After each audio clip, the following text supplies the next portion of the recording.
5 दशकों से ज्यादा समय तक ये शख्स चोरी और धोखाधड़ी की वारदात को अंजाम देता रहा, लेकिन सुर्खियों में तब आया जब उसने जज बनकर अपने ही केस का फैसला सुनाया। इतना ही नहीं, उसने 40 दिन के अंदर हजारों कैदियों की जमानत मंजूर कर उन्हें छोड़ दिया था। आप सलाम हिंदुस्तान देख रहे हैं। इस शातिर चोर का नाम धनीराम मित्तल था।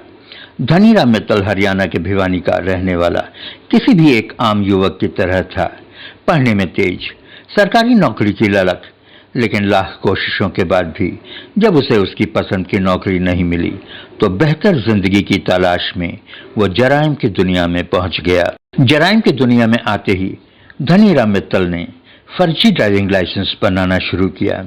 उसके बाद उसने फर्जी डॉक्यूमेंट्स के आधार पर रेलवे में स्टेशन मास्टर की नौकरी हासिल की। लेकिन धनीराम मित्तल काफी महत्वाकांक्षी प्रवृत्ति का व्यक्ति था। उसे रेलवे स्टेशन की मास्टरी ज्यादा दिन रास नहीं आई। स्टेशन मास्टरी की सैलरी से वो अपनी बड़ी बड़ी ख्वाहिशों को पूरा करने में असमर्थ था। धनीराम वाहन चोरी करने लगा। वो वाहन चोरी की दुनिया में आ गया। वाहन चोरी करने के बाद उस गाड़ी का फर्जी कागज बनाकर बेचने का काम करने लगा। थोड़े ही दिनों में वो हिंदुस्तान में चोरों का बादशाह माना जाने लगा। आलम यह था कि इस चोर को बाद में सुपर नटवरलाल और इंडियन चार्ल्स शोभराज के नाम से भी जाना जाने लगा। धनीराम चोरी के मामले में कितनी ही बार गिरफ्तार हुआ, लेकिन जेल की सलाखें उसे जेल के अंदर ज्यादा दिनों तक रोक नहीं पाती थीं। हरियाणा के शातिर चोर ने अकेले ही 1000 से ज्यादा वाहनों की चोरी कर एक रिकॉर्ड सा बना दिया था। अपनी जिंदगी में धनीराम मित्तल 94 बार जेल गया, लेकिन इसके शातिर दिमाग के आगे जेल की सलाखें भी जैसे फेल हो गई थीं। न ही पुलिस न ही कोर्ट उसे जेल के पीछे ज्यादा दिनों तक रख पाती थी। जेल से छूटने के बाद वो राज्य बदलकर फिर से वाहन की चोरी करने लगता था। धनीराम शातिर तो था ही, अक्लमंद भी बहुत था। एजुकेशन के महत्व को वो समझता था। वो समझता था कि बार बार वकीलों पर भरोसा करना कभी खतरनाक भी हो सकता है। उसकी समझ ने उससे कहा, पढ़ लो बेटा, जितना पढ़ोगे उतनी ही जानकारी होगी और ये जानकारी उसे चोरी करने में उतना ही मदद करेगी। बस फिर क्या था, धनीराम ने लॉ की पढ़ाई की और राजस्थान से LLB की डिग्री हासिल की।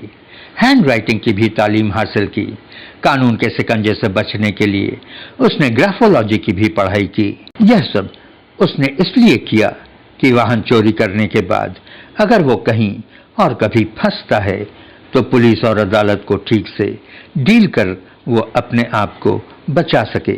1000 से ज्यादा वाहनों को चुराकर उसने वाहन चोरी की दुनिया में हरियाणा, पंजाब, दिल्ली, राजस्थान में कोहराम मचा दिया था। एक समय धनीराम एडमिनिस्ट्रेशन के लिए सिरदर्द बन गया था। आए दिन वाहनों की चोरी होती और पुलिस का उस तक न पहुंच पाना उसके हौसले को बुलंद करता चला गया। धनीराम कितने ही बार जेल गया, लेकिन कुत्ते की टेढ़ी पूंछ की तरह उसका दिमाग भी टेढ़ा था। उसके चोरी करने की आदत कभी नहीं गई। उसने चोरी और फर्जीवाड़े का धंधा कभी बंद नहीं किया। उसका कॉन्फिडेंस लेवल उसके दिमाग पर इस कदर सवार हो चुका था कि एक बार उसने फर्जी कागज तैयार कर झज्जर कोर्ट के जज को छुट्टी पर भेज दिया था। जज साहब तो छुट्टी पर चले गए, लेकिन मजे की बात यह है कि मिस्टर धनीराम मित्तल उन जज साहब की कुर्सी पर जा बैठा और लगा कोर्ट और कानून की कार्रवाई करने। कहा जाता है कि इस फर्जी इंसान ने 2 महीनों से ज्यादा समय तक जज साहब की कुर्सी पर बैठकर कानूनी फैसले सुनाता रहा और एडमिनिस्ट्रेशन को इसका इल्म तक नहीं। कहा जाता है कि इस दौरान उसने सैकड़ों बदमाशों को जमानत पर रिहा कर दिया था, कितनों को दोष मुक्त कर दिया। जब तक इस फर्जीवाड़े का एडमिनिस्ट्रेशन को पता चलता, धनीराम वहां से फरार हो गया। लेकिन बाद में पुलिस ने जमानत पर रिहा हुए सभी मुजरिमों को वापस पकड़कर जेल में डाल दिया। धनीराम मित्तल का ठगी की दुनिया में इतना बड़ा नाम था कि कुछ लोग उसे हिंदुस्तान का चार्ल्स शोभराज कहते हैं, तो कुछ उसे हिंदुस्तान का सबसे शातिर ठग मानते हैं। उसके कारनामों को सुनकर लोग दांतों तले उंगली दबा लेते थे। इस शातिर चोर ने ज्यादातर चोरी को दिन के उजाले में अंजाम देता था। उसकी ग्रेटनेस ये थी कि ये कोर्ट से गायब हो जाता था और पुलिस वाले आसमान देखते रह जाते थे। मजे की बात यह है कि सुनवाई के लिए कितनी ही बार वो जब कोर्ट आया तो वहीं से कार चुराकर फरार हो गया। धनीराम के बारे में एक चर्चित कहानी आपको सुनाते हैं। इस कहानी को सुनकर आपकी आंखें फैली की फैली रह जाएंगी। आपके मुंह से निकलेगा, कमाल है। एक कोर्ट में पेशी पर पुलिस से कोर्ट लेकर पहुंचती है।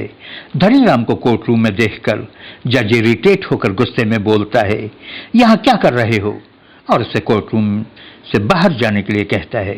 धनीराम कोर्ट रूम से बाहर आकर अपने साथ आए दो पुलिस वालों को चाय की दुकान पर चाय पिलाते हुए बोलता है कि तुम लोग जाओ, जज साहब ने हमें जाने के लिए कहा है।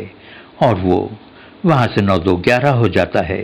थोड़ी देर बाद पेशी के लिए जब धनीराम का नाम पुकारा गया तो पुलिस वाले सन्नाटे में आ गए, क्योंकि तब तक धनीराम फरार हो चुका था। इस बार जो धनीराम फरार हुआ तो आज तक पुलिस के हाथ नहीं चढ़ा। आज भी पुलिस उसकी तलाश में है। वैसे धनीराम अब बहुत बुजुर्ग हो चला है। कहाँ है वो, किस हाल में है, किसी को पता नहीं।